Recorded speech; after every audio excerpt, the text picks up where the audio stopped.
Real talk, the first piece of this. This first conversation is about leading from the front. And I'm really excited that we have Marissa is going to be leading us through this conversation, Marissa Mitchell.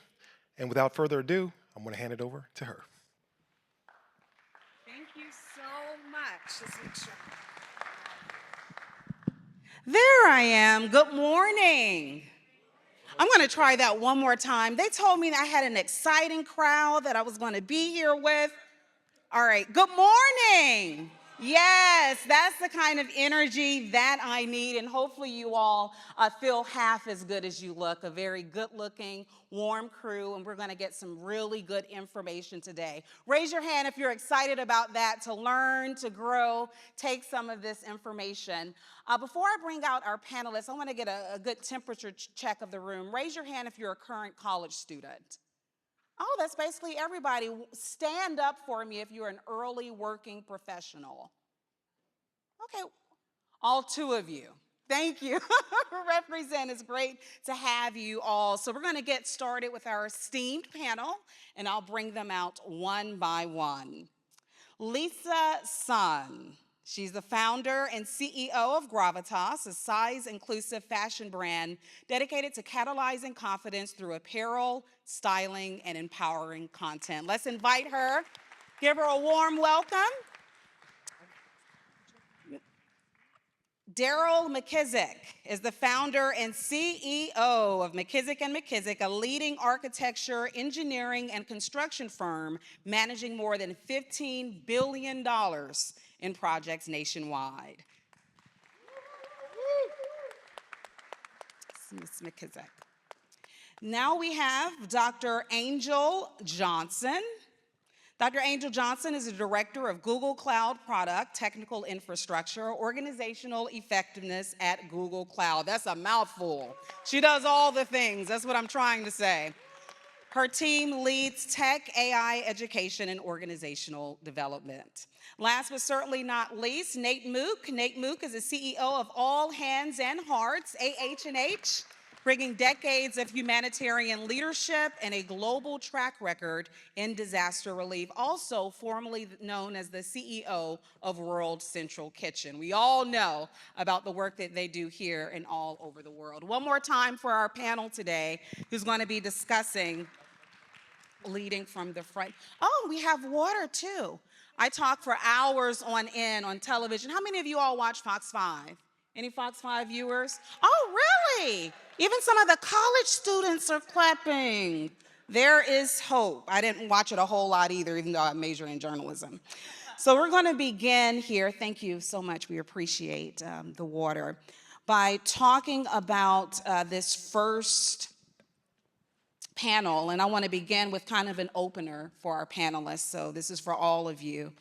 I want to begin with, what does leadership, leading from the front, mean to you? And I'll begin with you, Lisa, and we'll go straight down the line here.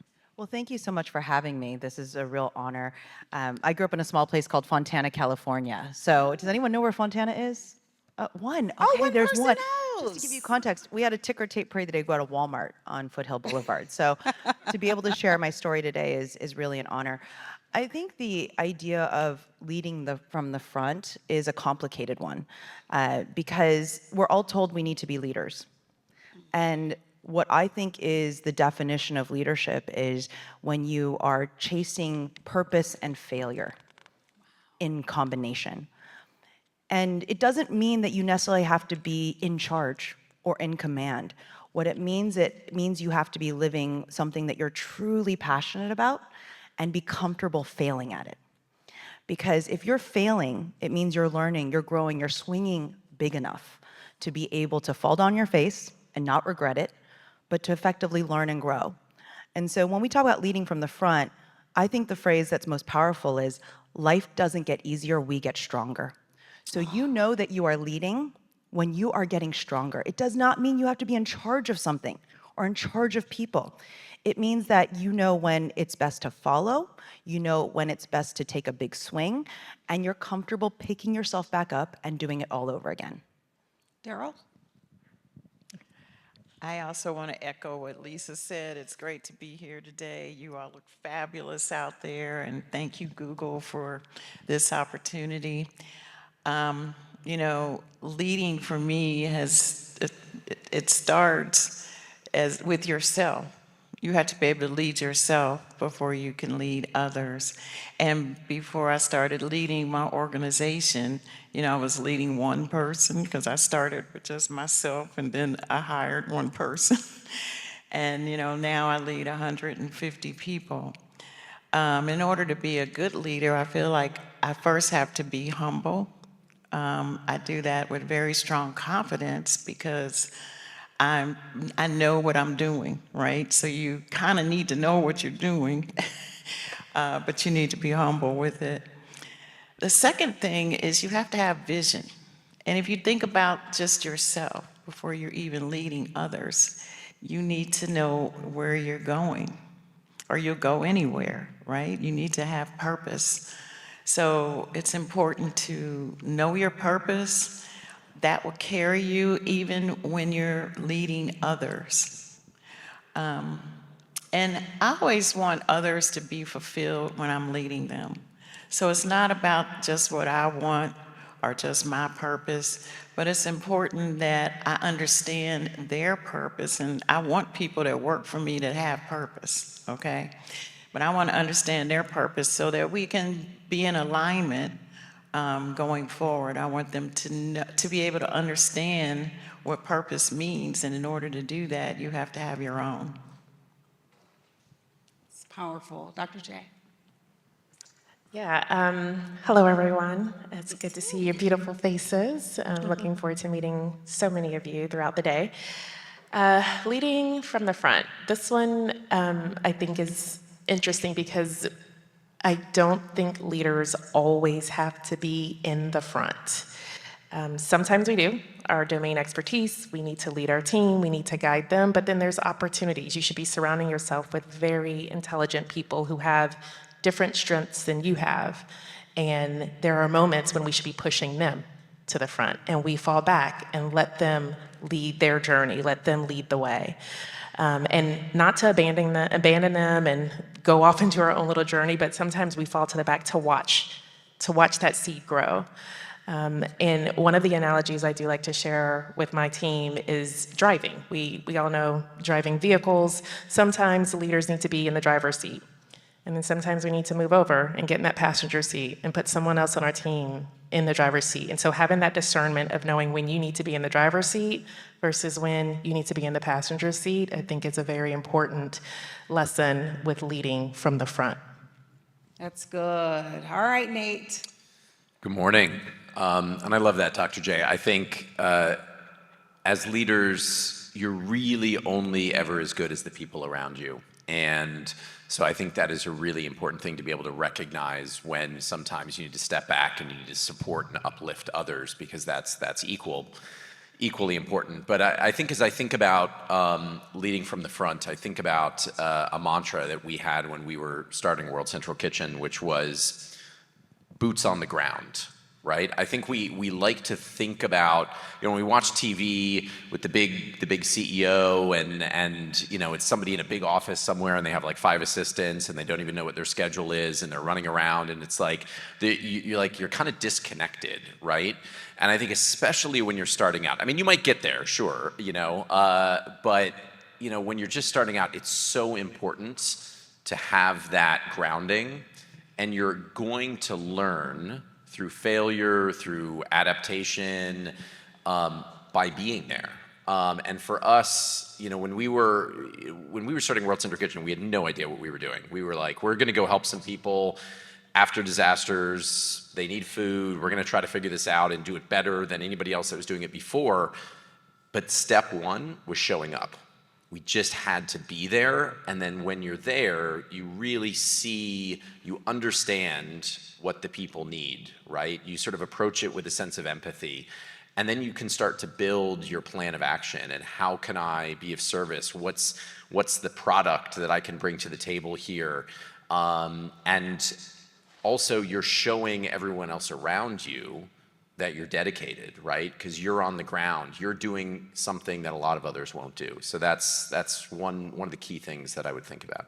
I'm so can I- glad you elaborated on that, Nate, because when he said boots on the ground, the first thing I wanted to reach for was a fan. Because that song is here, but you're right, it takes everybody willing to work together on the ground in order to build up that leadership. Teamwork makes the dream work, essentially. Can I build? I want to build on Absolutely, Nate's Lisa. story. I want to tell two stories. So I spent 11 years at McKinsey & Company, a big management consulting firm. I was there from 2000 to 2011. And I was an analyst, so I was maybe 24 years old. And we were serving this big retailer, right? Think of like a mass retailer, like in a strip mall, and you have these big parking lots. And we would do store visits with the CEO of this huge company.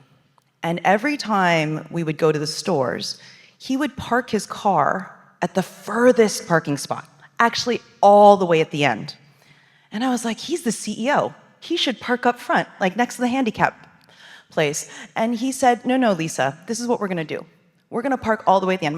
By the way, the store manager, the regional director, everyone's standing in front of the store waiting to greet him.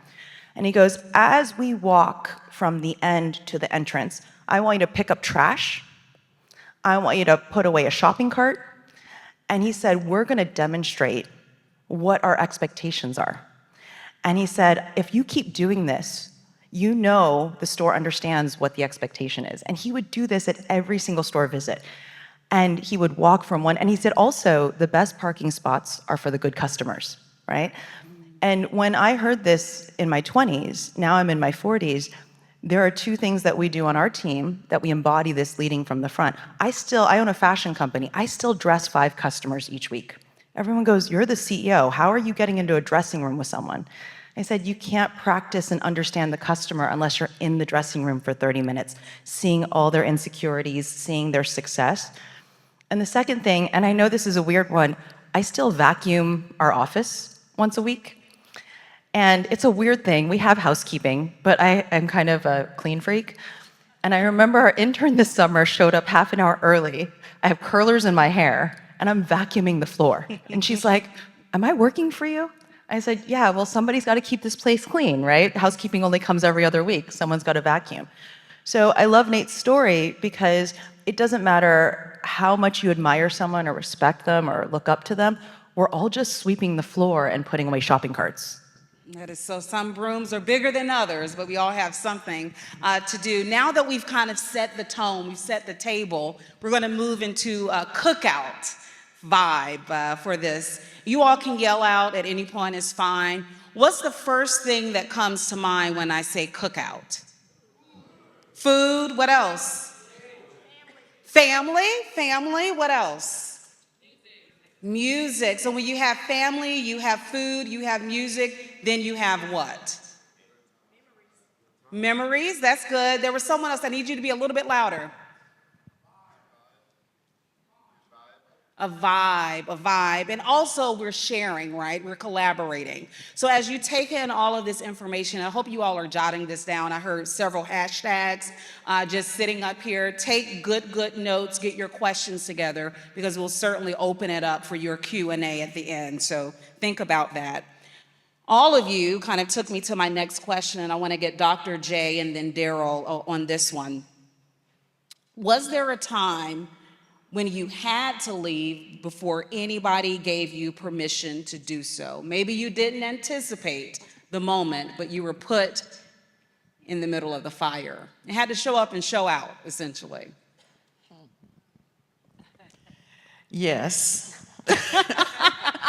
That's a resounding yes. So I'm in the construction industry, and I always say that when I worked for Turner Construction, that was the school of hard knocks. And it wasn't just Turner. I mean, it's just my industry. It's a male-dominated industry, very few women, and especially, I mean, I'm a lot older than I look, okay? So we're talking decades ago when I started. I mean, when I started, you know, there was no email, no internet. You know, when we first got the internet, we're like, what is that, the superhighway? I didn't know what it was. Okay, so one time I was on a construction site and the superintendent left. And so I was the superintendent because I was the assistant superintendent on the job, and now I'm in charge for a week. So this guy comes up, well, he's knocking on the door, and I would call him a dinosaur, okay? Because he looked at, I opened the door, and he said, I need to talk to the superintendent. I said, you're looking at her. And he said, huh? I know you're not the superintendent. I said, I am today. And so he said, I don't know. I said, well, what do you want? So he said, well, I'm coming to show you some steel work that was like the base for a marble setting. And I said, okay, well, let's go look at it. And he's looking at me like I'm not qualified and, you know, I shouldn't be doing this, but I go out there and it's all wrong. I said, rip it all out. He said, what? I said, rip it all out. It is bad. And I put a little curse words in there too. Because that's all they would believe back then. That was the only thing they would believe in. I mean, you have to do that to sound stronger. This was in my younger years when I was trying to imitate. Some people still need that. That's their language, their love language, actually, so it works. Yeah, I'm gonna take my earrings off and go to work on that man. But anyway, I had to step up and make him do his job. And, you know, it worked out great. He redid it correctly. I went and told him he did a great job. He brought me a box of chocolates. And I told him I don't like chocolate. Anyway, that's one time when I had to step up. I love that. Very memorable, too. Dr. J, did you have to use any colorful language when you stepped up? Yes, but in my head. I didn't let it come out my mouth. It's interesting, the different industries that you can be in and have different cultures and how you have to show up differently in those moments. So leading without permission, various industries that I've been in my former lives before being at Google, you had to be given permission for some of those industries in order to make any move. And not being, you know, a person of color or a woman, it was just the culture of the organization. And then fast forward, I end up in big tech. So I have worked at Facebook and now I've been at Google for a couple years. And if you're waiting for permission at big tech companies, you're gonna fail. You're gonna fail. The expectation is you're smart, you know what you're doing, do it. Figure out your goals, figure out where there's a gap in the organization and take action and have impact and be able to show your impact right away. So I was literally thinking about this question going, there's like not one thing that I do or expected to do at Google in which I'm waiting for someone to give me an action to take or waiting for permission. It's too late. If my boss has to tell me what to do all the time, I will not be at Google. So yes, everything. And it does depend. It's industry specific with this one, at least in my own personal experience. I've been in some non-tech companies and you cannot move. You cannot make a move until someone tells you it's okay to make a move in some industries, but at big tech, you better get going. And you're always showing what you're doing. And you're not even waiting for someone to ask you to show me what you've done. You're kind of a walking poster and a marketing person at all time, going, look at me, I did something else today. To try to make sure you're always showing your value because there's so many incredibly smart people that are also doing the same thing in big tech. So there's really not one thing. I mean, even down to goal setting. Set my goals at the beginning of the year because this is what I see that needs to get done in the company right now. No permission. To help you stay on track with your goals and meet them ultimately and track your progress along the way. You all have lined out some of the uncertain and high pressure moments that you've gone through. Nate, you've certainly dealt with that in your line of work. I'm curious to know what's one decision you had to make quickly and how did you lead through it? Wow, that's a great question. I think one of the hardest decisions that I've had to make in the last few years was when we decided to go into Ukraine to help people in the beginning of the war. And it's one of those things where you can't really know what the outcome is going to be, right? You just kind of look at the landscape of the situation, the possibilities, do what you can, but in some ways you have to feel a little bit, right? You have to trust your instinct, everything that you've done to build you up to that moment and everything that's guided you along the way, to really think about, is this the right choice, right? World Central Kitchen had never worked in a war zone before, in a conflict zone, and initially that wasn't the plan. We were going to the border of Poland. There were millions of Ukrainians that were fleeing across the border in February of 2022, and we started to hear about the needs within Ukraine and how systems had been shut down. People were living in shelters. People were living underground in the subway stations, the train stations. Millions of Ukrainians were evacuating from the eastern part of the country and had no access to food and needed support. And so we sort of had to make a call. Do we stay where we are in Poland, in Slovakia, and Romania on the border, sort of safety of the EU, or do we figure out how to step into Ukraine and serve? And it's one of those things that you can't. It wouldn't. You could sort of sit there. You could kind of map out all the pros and cons. I'd go talk to my board of directors. I could go, but we were in such a fast-moving moment that we just had to make a call. And so what we did was we said, look, we need to trust the Ukrainians. So we're not going to sort of bring in a bunch of people from the outside into a place we know it's dangerous, and we know we have to, think about safety. I didn't want to send my staff in because, I didn't want to put them in a situation where they would be at risk. And so instead we said, how do we build up a Ukrainian team very quickly? And that's what we did. We within a couple of days, we launched a massive operation in Ukraine. We ended up building the largest humanitarian operation, bigger than the United Nations, in Ukraine. And at one point, we had about 4,500 Ukrainians working for us, all from that moment where we had to say, are we going to do this or are we not going to do it? And you got to kind of trust your instincts. You got to trust your gut and the people around you, and make sure. But at the end of the day, you got to decide, right? Because otherwise you're just going to sit on the sidelines. All right, that's incredible. And we covered that, all that the stations did on a local and national level, all the incredible work that you all did. You literally just dropped proof of point, which was a receipt just now, Nate, when you threw out the 4,000. And it took me into my next question, and I'll start with Lisa on this one, then Dr. J. What's one example of when your leadership made a measurable difference that you can share? Well, I will take you back to March of 2020.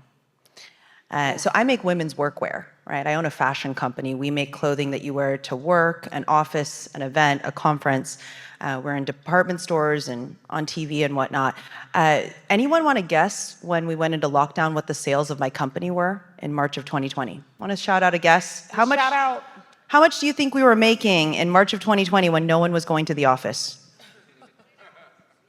What did someone say? 0. How about negative? We have a 30-day return policy. So if you bought a dress in February, you ran back to the post office to return it to us as soon as you could, because the post office might close for good. So we refunded more than we sold in the month of March. We also had Saks, Lord & Taylor went bankrupt. Bloomingdale's sent us back $2 million of product. Just think about what you're sitting in the middle of.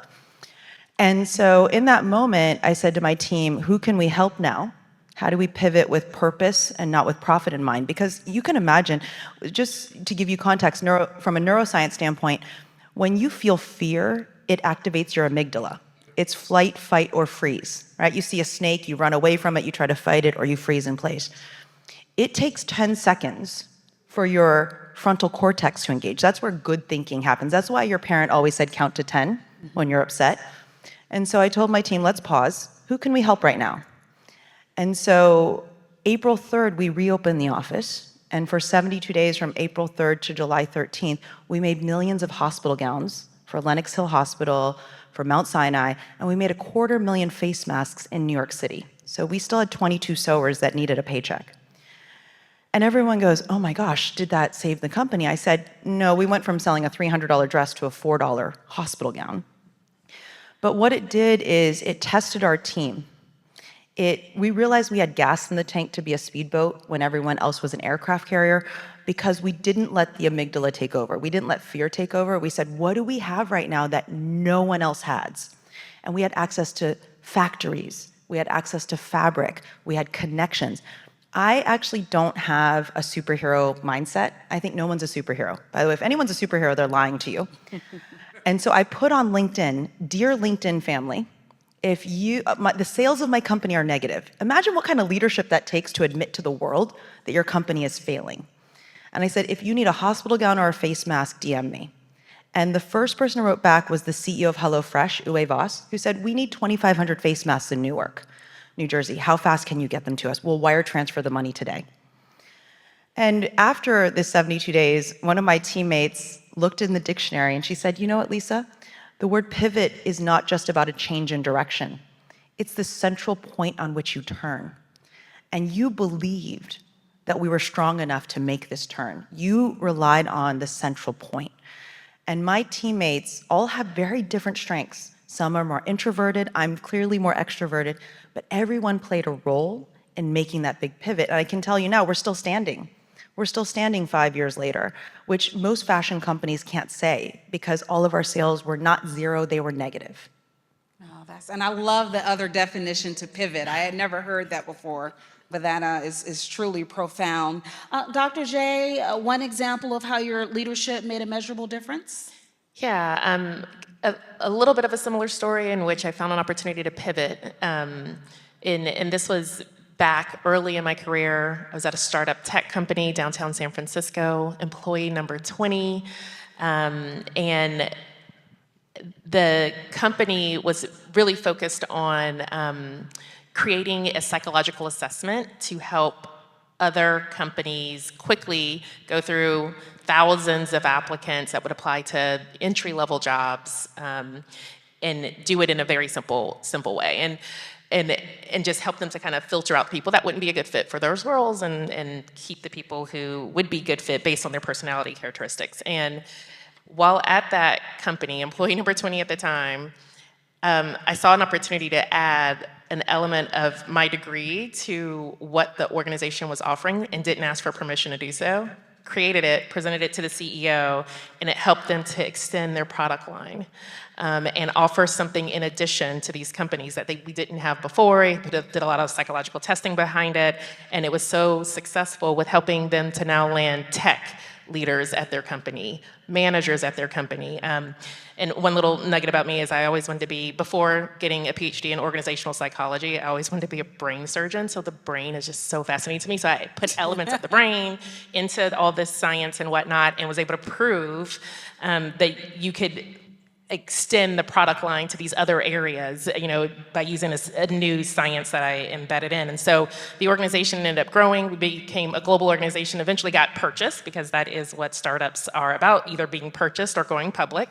We ended up getting purchased after we went large and global and made multi-millions of dollars for the company. So finding that opportunity with my own specific domain expertise to add something to an existing company's product line that they didn't currently have made a great difference for the organization and obviously got us to a point where we could be purchased, which was the point for a startup. Thank you so much. So now we want to talk about leading from wherever you are and getting to the nitty-gritty of what makes you all great leaders. Deryl, you first, and then Nate. What helps you to stay grounded and effective in your leadership journey through all the highs, the lows, the in-betweens? What keep you going? Every morning I wake up and I have devotion. Before I look at my phone, to have 100 emotions run through my body. Ooh, I'm happy. Ooh, I'm sad. Oh my God, what's gonna happen next? I wake up and I pray I make sure that I know my purpose for that day, how it feeds into my real purpose of life.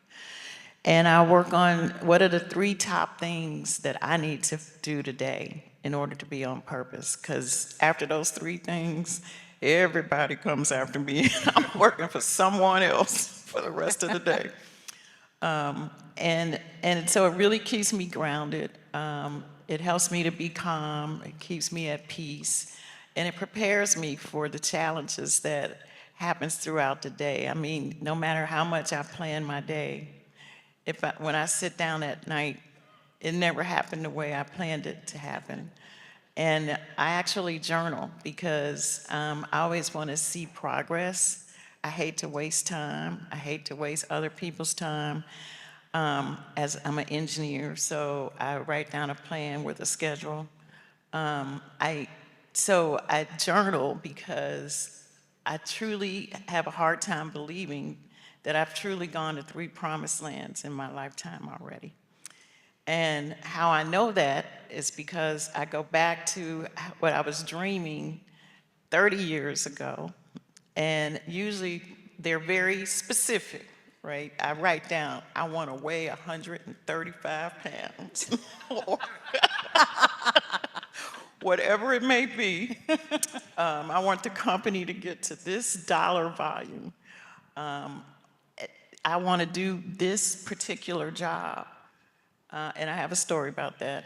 I go back and I write down the day it happened. And you'd be surprised how often, 80% of the time, I'm writing down it happened. It's only 20% of the time that I'm not. And one example of that was I went to a university here when I first started my company to just explain to them about my company, tell them who I was, try to get some work. And of course, it was a whole conference room of men. I was the only woman. And when I finished, the top guy said, he stood up and he said, "Little lady, there is nothing you can do for us." So I looked at him in the eye, I grabbed his hand as hard as I could. And I said, "Thank you so much. I've had such a great time and I'm looking forward to working for you." And I walked out on campus, and for 2 hours, I walked around and talked about every job I was gonna do on that campus. And probably about 6 months later, I got a call from one of the other guys that was sitting around the table, and he said, "Miss McKissack, that mean guy, he was promoted out of here. He was such an asshole.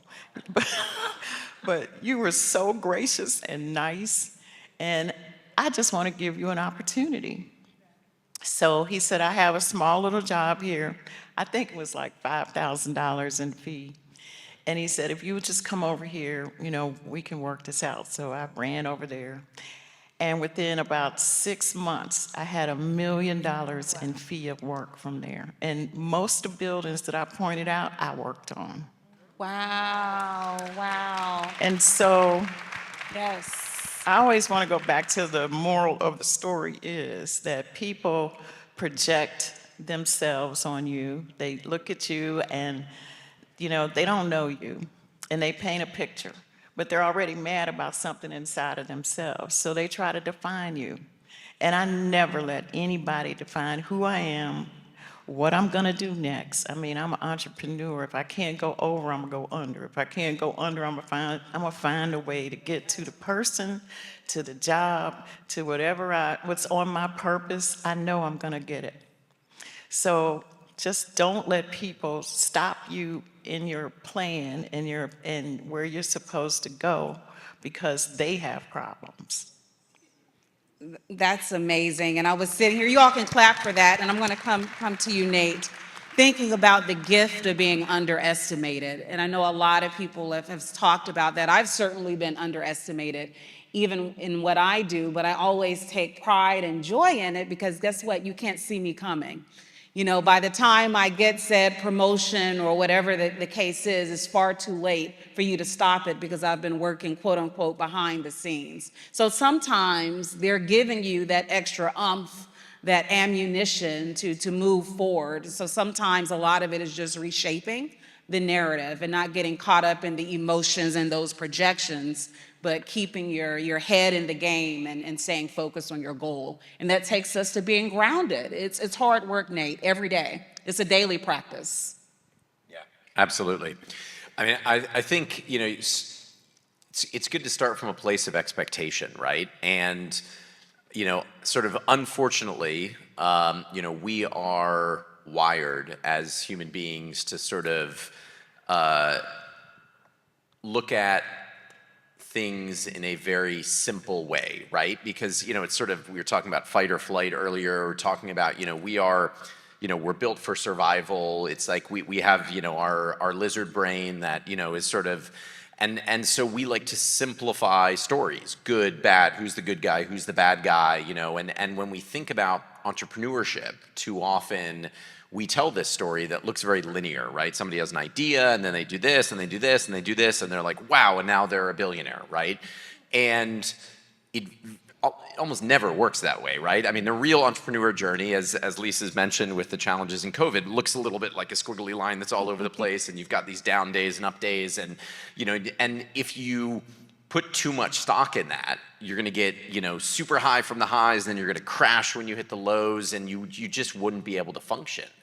And I think it's really important to recognize that even the most successful entrepreneurs, successful businesses in the world often don't even know what they're sitting on or where they're going. I remember 20 years ago when I was working in tech, I was living in Spain, and a friend came to visit. His name was Sean Parker. And if you've seen the Facebook movie, he was played by Justin Timberlake. But this was 2005, and we were talking about Facebook, and we were talking about sort of the future and what they were working on. And I asked him, I said, are you guys going to open this up to the public? And he was like, we don't know if there's a place for it. Like when you're in college, when you're here on a university campus, you have this community.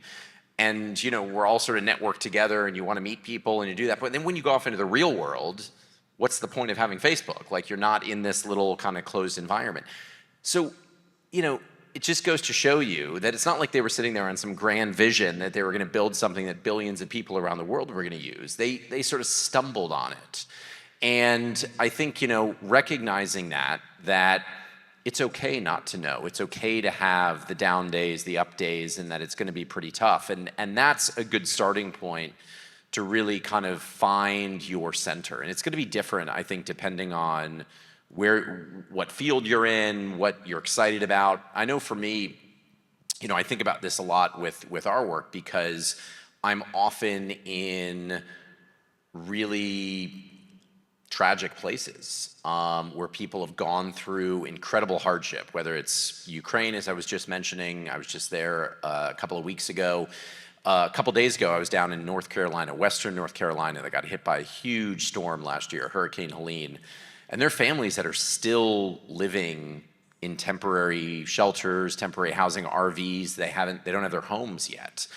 And, I think you could look at these situations. The NGO I'm running now, All Hands and Arts, we're helping rebuild a lot of homes down there, getting families back in. And I was asking a homeowner, how it's been over the last year. And these are stories of incredible hardship. And you could sort of absorb all of that pain but what I try to do is I try to find the hope in there, right? That amidst some of these horrific experiences, this horrific tragedy, you see kind of the best moments of humanity. You see us coming together without question, without wondering what your political affiliation is or your background. People are just coming in to help.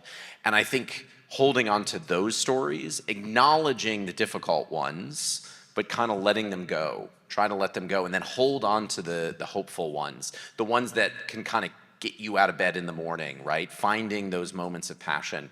And for me, I think that's where I try to kind of remind myself and stay grounded, even amidst the chaos and the uncertainty that I think everybody that's out there and trying to find their way and build their own thing faces. Yeah. And it reminds you that if I can get over that, I can get over this hurdle as well. We would like to open the floor now up for questions. I understand there's a mic that is roaming. There it is in the audience. Raise your hand if you have a question for any of the panelists up here. Maybe a comment. You want to comment on something you've heard. There's our first hand. And stand for us and tell us your name and school and year if you're in school. Make sure her mic. I think her mic is Hello? off. There it is. There it is. Okay. I'm Shanna. I'm a visiting student from George Washington University, and I'm doing an MBA, also part of WABJ. I have heard you all say that you manage such large sums of money, and I wonder how you've dealt with that upswing of knowing that sometimes you're going to make a lot and sometimes you're going to lose a lot. And how have you managed that and remain confident that you'll keep your job, keep your network, keep the respect of your colleagues? That is something I feel like I would have a great sense of trepidation about if I were in your shoes. And that might even drive me crazy. So I'm just kind of wondering how you've managed that. Fantastic question. Who wants to take it? I'm going to jump in this really quickly, which is entrepreneurship is very hard. So I just want to, and I love sitting next to Deryl to talk about this because entrepreneurs are only celebrated once they make it. And Jensen Huang, who's the CEO of NVIDIA, he did a great interview, you should Google it, where he said, we should all pursue our purpose. And I do love that we all have a sense of our mission statements, our purposes. He said, the problem is people have equated purpose with happiness. And he said, I promise you, when you're building something great, you're not happy. In fact, he said, I'm actually not happy most of the time. It's a great struggle to run this business. But I love what I do every single day. And so when you choose to become an entrepreneur, not everyone's built for it. I just want to say that out loud. Not everyone is built for it. And I think that is the fallacy of celebrating entrepreneurs right now. I do it because I love it. But I tell you, every single day, I have to open up 3 bank accounts. I have to look at the numbers every single day. And there are many days where one bank account will be negative. And I have to say, you know what? I have a plan. It may not work out that well. And that's why I start off by saying being an entrepreneur in part is chasing failure.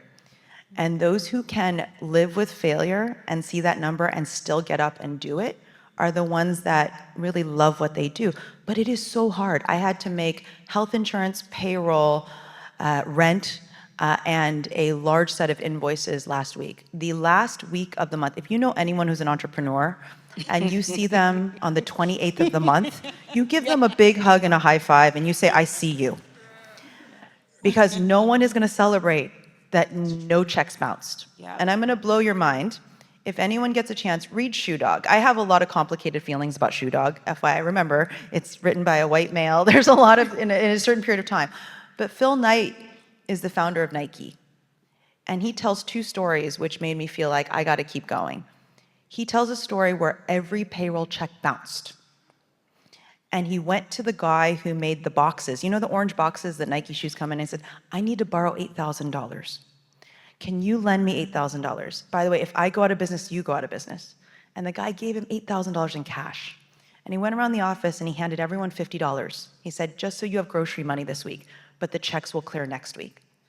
And I love that he told that story, because it takes a great amount of strength to say, I believe so much in what I'm doing that I'm going to go borrow $8,000. There's a second story he tells where a bank calls in a loan for $5 million. And he calls his Japanese partner, who flies over, remember, this is the day before electronic transfers, with a suitcase of $5 million. And he says, I will resolve Mr. Knight's loan. That bank doesn't exist anymore, but Nike does. And so I love that you asked this question, because when people say they want to be an entrepreneur, I say to them, save every penny you can. So I worked for 11 years in corporate America. I saved 20% on my paycheck. The first year of my company, I did not raise money. I put in the first $1 million myself to prove that I was onto something before I went and asked people to give me their money. And so look at all the stories. George Eastman at Kodak, he worked on Kodak at night for 9 years while he was an accountant. Phil Knight was an accountant for 6 years and sold shoes on the weekends before he proved to himself he could do it. I think that managing the finances of a startup, a young company, even a large P&L requires great amount of discipline. And a lot of times you'll see even big companies say, hey, you know what, we're gonna move the cash around because the balance sheet looks like this, so we're gonna have to delay that spend a quarter, or you're gonna have to delay. And that, I think, it's a toughness that comes. And I hope you don't mind me being this open, but if you see an entrepreneur on the 28th of the month, you give them a big hug and a high five. I don't know, wing and a prayer. I want to get at least a couple of more. I'll get Deryl, but I want to make sure we get a couple of more questions in. We have 6 minutes left. How many questions do we have? Okay, I saw you first with the green blazer, and then the baby blue in the back. Deryl, if you wanted to say something, 60 seconds to her question, if you wanted to. Oh, it's much longer than 60 seconds. Okay, yeah, because I want to make sure we get the other two questions. Okay, I'll just say real quickly that, you know, you never do know. So there is, especially starting out, I had a lot of anxiety, and I was like that. My payroll was every 2 weeks. I had a little thing of Visine in my glove compartment of my car because I was probably crying the night before. So when I got to the office, I'd have nice eyes. And I grew out of that where I didn't even know when payroll was anymore. I mean, you know, and I wasn't even looking at my check. But then, out of nowhere, and you're looking and watching everything as much as you can, but you have to trust people. You get to the point where you're a larger organization and other people are handling your money. You have checks and balances of things that come to you, but there's still ways that people can do things.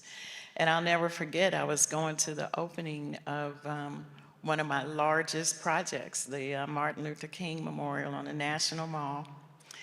And I was suspect of my CFO at the time. And I'd put a mole in his department.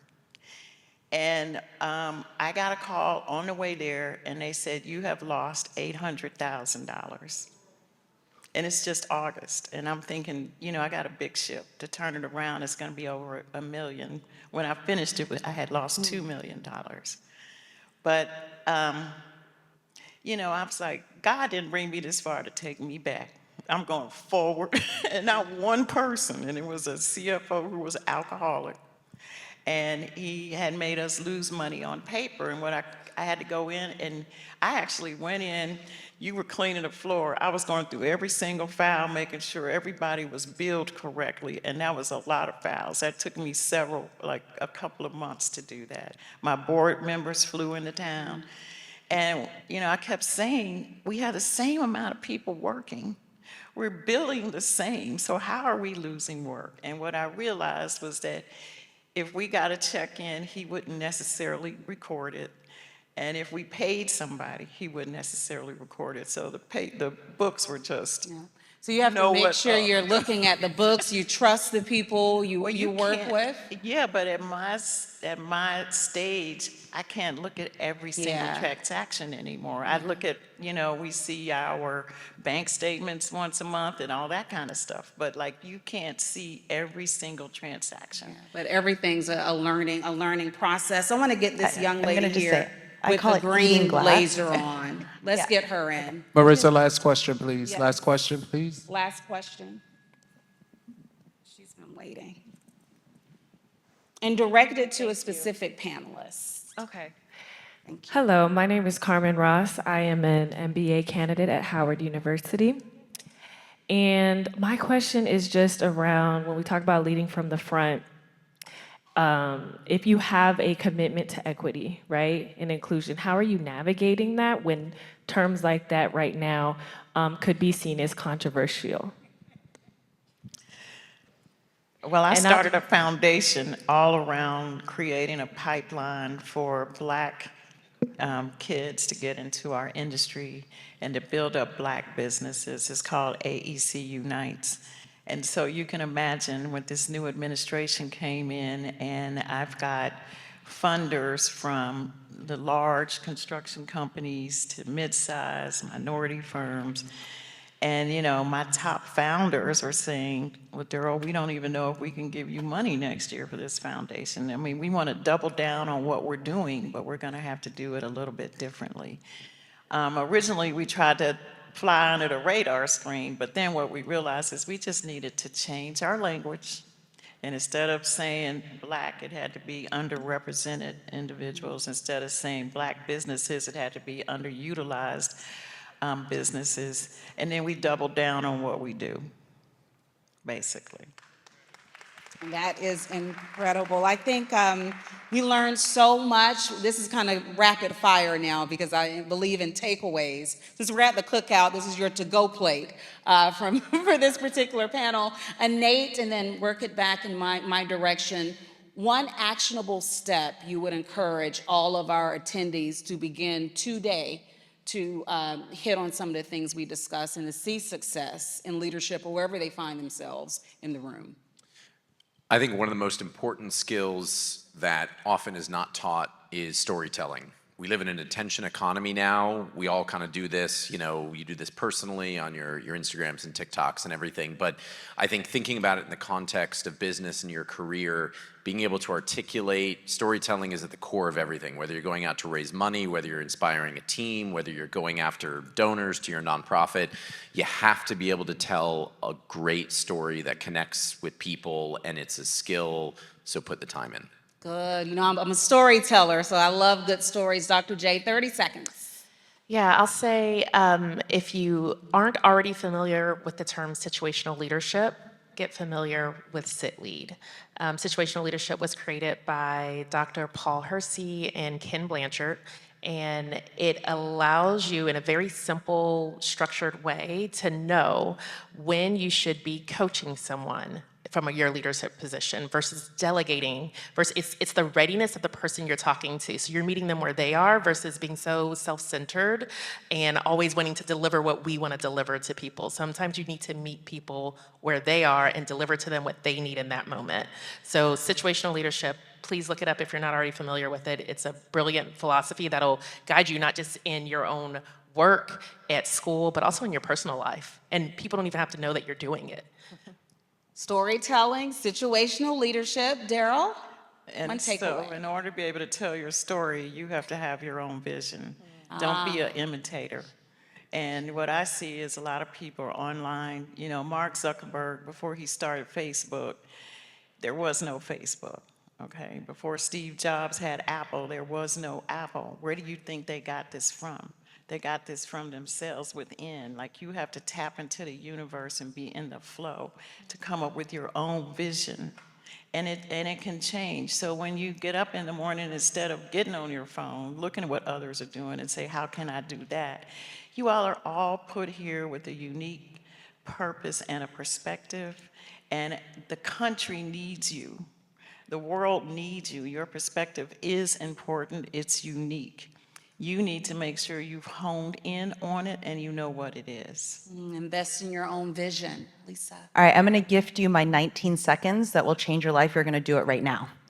So in a moment, I want you to close your eyes. I want you to inhale through your nose for 7 counts, hold it at the back of your throat for 5, and then exhale through your mouth for 7 counts. Now, as you're inhaling, I want you to think of the moment that you are proudest of in the last 12 months of your life. And I want you to put yourself inside that moment, hold on to it, and as you're exhaling, I want you to stand on the top of your personal mountain. Let's all do it, and then I'll explain why. All right, 757, the best moment of the last year of your life.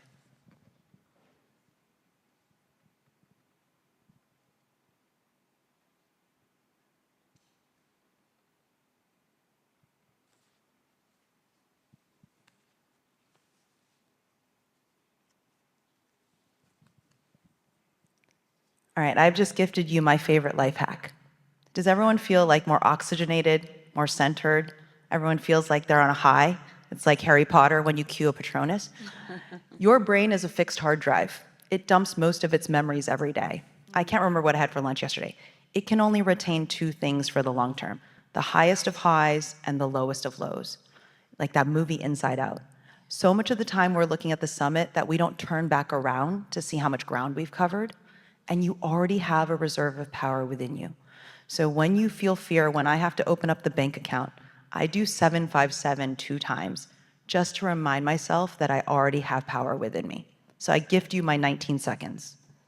That was a great way to wrap this session. Let's give it up for our esteemed panelists. They gave us so many things to work on and fabulous questions, by the way, from both of you. And there's more to come. So thank you, Lisa, Sun, Deryl, McKissack, Dr. Angel Johnson, and Nate Mook.